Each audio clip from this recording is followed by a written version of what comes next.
حضرت عبداللہ ابن عباس رضی اللہ تعالیٰ عنہ سے مروی ایک روایت ہے، میں ایک دن حضور کے پیچھے بیٹھا ہوا تھا، سواری میں حضور کا ردیف تھا، تو حضور نے فرمایا اے بیٹے، اے لڑکے، میں تجھے کچھ کلمات سکھاتا ہوں، تو اللہ کے حقوق کا خیال رکھ تو وہ تیری حفاظت فرمائے گا۔ تو اللہ تعالیٰ جل شانہ کے احکام کی حفاظت کر، تو اسے اپنے سامنے پائے گا۔ اذا سألت فاسأل اللہ، جب سوال کرے تو اللہ سے ہی سوال کرے، اللہ سے مانگنے کا مزاج پیدا کر لے کہ فرمایا تمہارے جوتے کا تسمہ بھی ٹوٹ جائے تو وہ بھی اللہ سے مانگو۔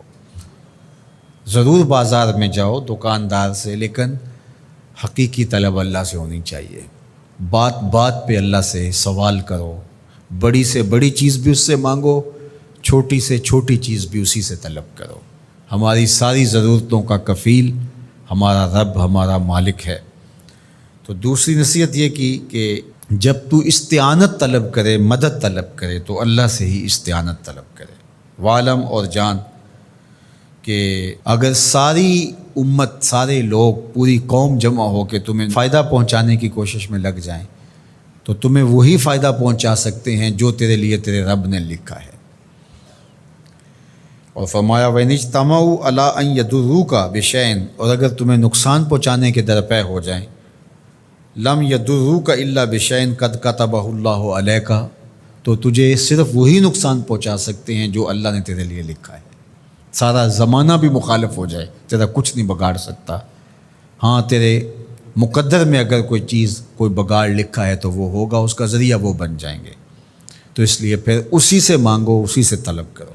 رفعت الاقلام وجفت الصحف، جو لکھنا تھا اللہ نے لکھ دیا، لکھنے کے بعد قلم اٹھا لیا گیا اور جن صحیفوں پہ لکھا تھا وہ خشک ہو گئے، اب کتابیں بند ہیں، تو اس لیے اس نے تیرے لیے جو لکھا ہے وہ ہو کے رہے گا، تو خام خواہ لوگوں سے ڈرنے کی ضرورت نہیں ہے، اور تیرا فائدہ، تیرا نقصان اسی کے دستے قدرت میں ہے، تو اسی سے طلب کر، اسی سے مانگ۔ اور فرمایا تو اللہ تعالیٰ جل شانہ کو رخاء میں، خوشحالی میں یاد کر، یعرف کا فی الشدہ، وہ تجھے مشکل میں پہچانے گا۔ یعنی جو شخص خوشحالی کے دور میں اس کے پاس دولت ہے، صحت ہے، تو اللہ تعالیٰ کو فراموش نہیں کرتا، اللہ اس کی بدحالی کے زمانے میں اس کو فراموش نہیں کرتا۔ وعلم، اور جان، ان النصر مع الصبر، کہ جو مدد ہے وہ صبر کے ساتھ آتی ہے۔ وان الفرج مع الکرب، اور کشادگی جو ہے وہ مشکل کے ساتھ آتی ہے۔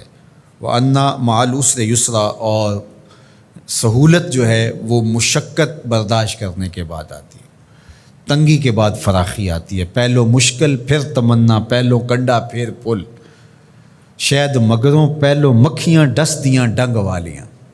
تو یہ سب ہوتا ہے، مشکلات، تکلیفیں، آلام، مصائب، ان سب سے گزر کر کے آسانیاں آتی ہیں۔